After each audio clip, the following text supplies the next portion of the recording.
Good morning students. आज हम BA part first के फर्स्ट पेपर राजनीति विज्ञान के मूल आधार में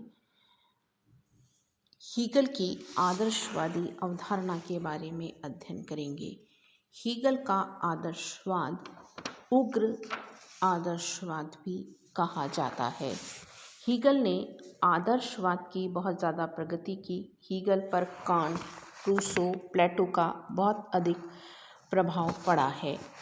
हीगल के दर्शन का मूलभूत सिद्धांत विकासवाद है, जिसमें उसने द्वंद्ववाद को स्वीकार किया है और वह विकास को मान्यता देता है। द्वंद्वात्मक प्रणाली के अंतर्गत हीगल के द्वारा यह माना गया है कि समस्त जो उसका दर्शन है हीगल का, वह द्वंद्वात्मक पद्धति पर ही आधारित है। हीगल मानते हैं कि मानवीय सभ्यता की प्रगति या विकास कभी भी एक सीधी रेखा के समान नहीं होता। जिस प्रकार जहाज थपेड़े खाता हुआ अपने मार्ग पर चलता है, उसी प्रकार राज्य एक विकसित संस्था है। कोई भी वस्तु या प्रणाली सदैव अपने मौलिक या बुनियादी स्वरूप में नहीं रहती है, अपितु उसमें परिवर्तन होता रहता है। और वो यह मानकर चलते हैं कि प्रथम अवस्था है, फिर द्वितीय अवस्था है और फिर परिवर्तन की अवस्था आती है। प्रथम अवस्था वाद, दूसरी अवस्था यानी जो विरोधी तत्वयुक्त अवस्था है उसे वो प्रतिवाद कहता है। वाद प्रतिवाद के द्वंद्व के माध्यम से जो स्थिति जन्म लेती है उसे हीगल के द्वारा संवाद कहा गया है और यह विकास क्रम निरंतर जारी रहता है। यानी आज वाद है, कोई भी एक चीज़ है, फिर उसका प्रतिरोध हुआ और फिर एक नई स्थिति यानी संवाद की जो स्थिति है वह जन्म लेती है। हीगल के द्वारा यहाँ यह माना गया है कि विश्व आत्मा के माध्यम से इस विकास को पर बल दिया जाता है या विकास की स्थिति को मान्यता मिल जाती है।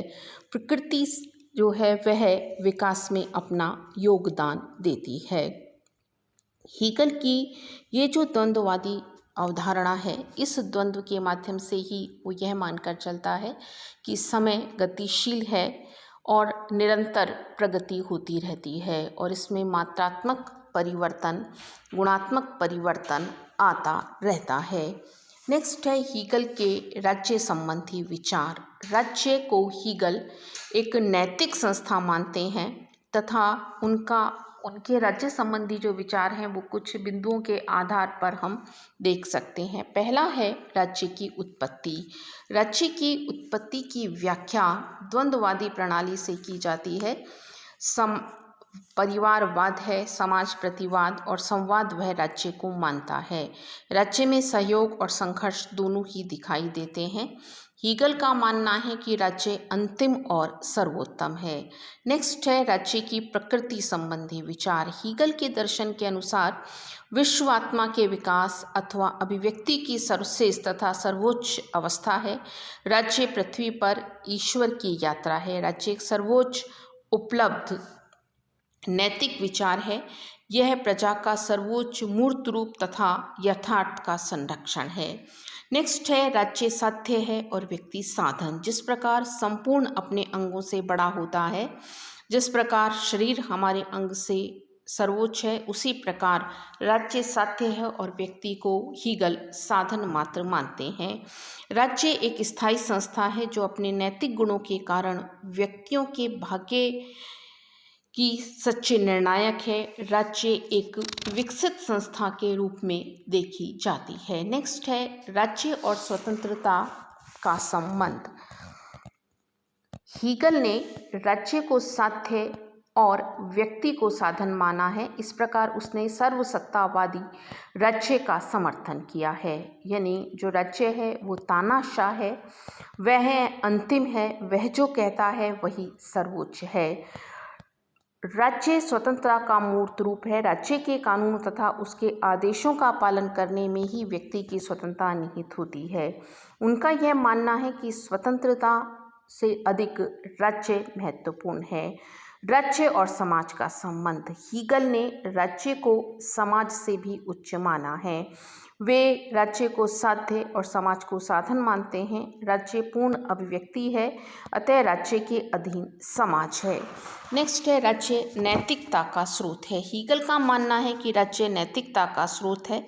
विश्वात्मा नैतिक है और पृथ्वी पर राज्य उसका मूर्त रूप है। नैतिकता का स्रोत होने के कारण राज्य नैतिक मानदंडों को तय करता है। राज्य कभी भी अनैतिक नहीं हो सकता, इसलिए उसके आदेशों का पालन हमेशा करना चाहिए। राज्यों का पारस्परिक संबंध। इस संबंध में हीगल के द्वारा यह माना गया है कि राज्य सर्वोच्च संप्रभु संपन्न है, अतः राज्यों के बीच संघर्ष और तनाव देखने को मिलता है और इसीलिए राज्य आपस में युद्धरत रहते हैं। युद्ध मानव के स्वार्थी अहम का नाश करता है और इस प्रकार मानव जाति को पतन से बनाकर वह क्रियाशील बनाता है। यहाँ हीगल के द्वारा यह माना गया है कि समुद्र में जब शांति होती है, यानी कि कोई तूफान वगैरह नहीं आते, तो ऐसे समय में गंदगी इकट्ठी हो जाती है और तूफान उस गंदगी को बहा कर ले जाता है। उसी प्रकार मानव समाज की गंदगी तथा भ्रष्टाचार की जो शुद्धि है वह युद्ध से हो जाती है। युद्ध में राज्य की सर्वश्रेष्ठ स्थिति साबित होती है। हीगल किसी अंतर्राष्ट्रीय कानून, किसी अंतर्राष्ट्रीय व्यवस्था का समर्थन नहीं करते हैं।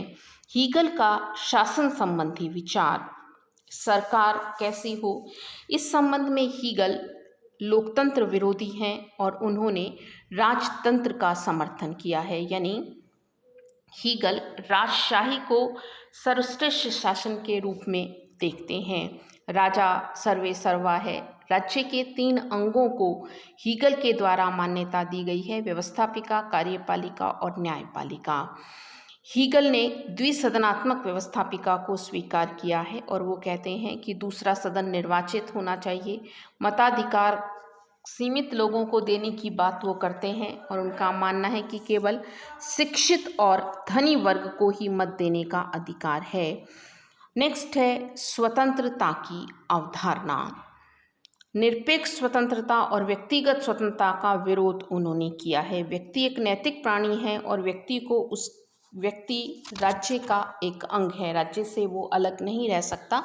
साथ ही वो यहाँ मानकर चलते हैं कि व्यक्ति को आवश्यकता से अधिक स्वतंत्रता नहीं दी जानी चाहिए। उसे निरपेक्ष स्वतंत्रता देने का समर्थन हीगल नहीं करते हैं। नेक्स्ट है हीगल के दर्शन का मूल्यांकन, यानी इसकी आलोचना और इसके पक्ष में तर्क। पहले हम देखेंगे हीगल की दर्शन की आलोचना।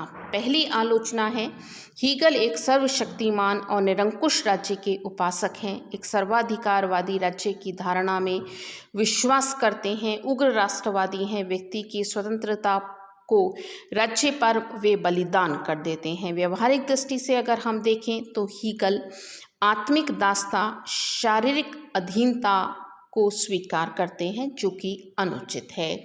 नेक्स्ट है हीगल राज्य और समाज में अंतर नहीं करते हैं, जबकि हम वस्तु स्थिति में देखें कि राज्य और समाज अलग अलग हैं, दोनों एक दूसरे पर निर्भर हैं, लेकिन हम दोनों को एक नहीं मान सकते। नेक्स्ट है हीगल के युद्ध और अंतर्राष्ट्रीय संबंधी विचार भी भयंकर हैं। युद्ध को वे आवश्यक मानते हैं, युद्ध में बहुत अधिक विश्वास रखते हैं और जैसा हम देखते हैं आज की परिस्थिति में या द्वितीय महायुद्ध की विभीषिका के माध्यम से हम यह देखते हैं कि युद्ध अंतर्राष्ट्रीय तनाव को बढ़ाते हैं, युद्ध शांति को भंग करते हैं, युद्ध कभी भी निर्माण नहीं करते, युद्ध विध्वंस लाते हैं। और हीगल ने चूंकि युद्ध का समर्थन किया है इसलिए उनका यह दृष्टिकोण हमें सही दिखाई नहीं देता है। नेक्स्ट है हीगल का दर्शन अत्यधिक बुद्धिवादी और रूढ़िवादी है।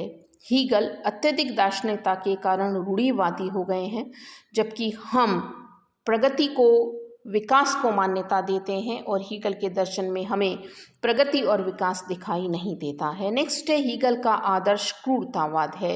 यह बर्बरता को दैवीय रूप दे देता है, यानी ईश्वरीय जामा पहनाकर किसी भी स्थिति को इसके द्वारा स्वीकार किया जाता है और इस आधार पर हम हीगल के दर्शन को सही नहीं मान सकते। नेक्स्ट है हीगल का योगदान। पहला है द्वंद्वात्मक पद्धति को मान्यता। द्वंद्वात्मक पद्धति के रूप में उन्होंने विश्व में होने वाले महान परिवर्तनों को समझने के लिए नवीन दार्शनिक साधन प्रस्तुत किया है। उनका यह योगदान हम मान सकते हैं कि उन्होंने विश्व को प्रगतिशील बनाने की बात की है। सेकंड है राष्ट्रवाद। राष्ट्रवाद को उन्होंने स्वीकार किया, राष्ट्रीय राज्य को उनके द्वारा मान्यता दी गई। थर्ड है राज्य के क्षेत्र में इस सिद्धांत को प्रतिष्ठित करना कि राज्य व्यक्ति की उन्नति के लिए आवश्यक है, यानी उन्होंने यह माना कि राज्य को जो भी कार्य करना है वह व्यक्ति के हित की दृष्टि से करना है। तो इस दृष्टि से हम हीगल के दर्शन। नेक्स्ट है राजनीति और नीति शास्त्र के पारस्परिक संबंध को प्रतिपादित करना। हीगल का यह भी योगदान हम मान सकते हैं कि उन्होंने राजनीति को नीति से संबंधित किया। उन्होंने कोशिश की राजनीति और नीति को मिश्रित करने की, और आज के समय में हम आवश्यक भी मानते हैं कि राजनीति और का संबंध नीति से हो, जिससे कि राजनीति सर्वश्रेष्ठ बन सके। तो इस तरह से ये हीगल का आदर्शवाद है और हम इस आदर्शवाद को उग्र आदर्शवाद की श्रेणी में रखते हैं। धन्यवाद।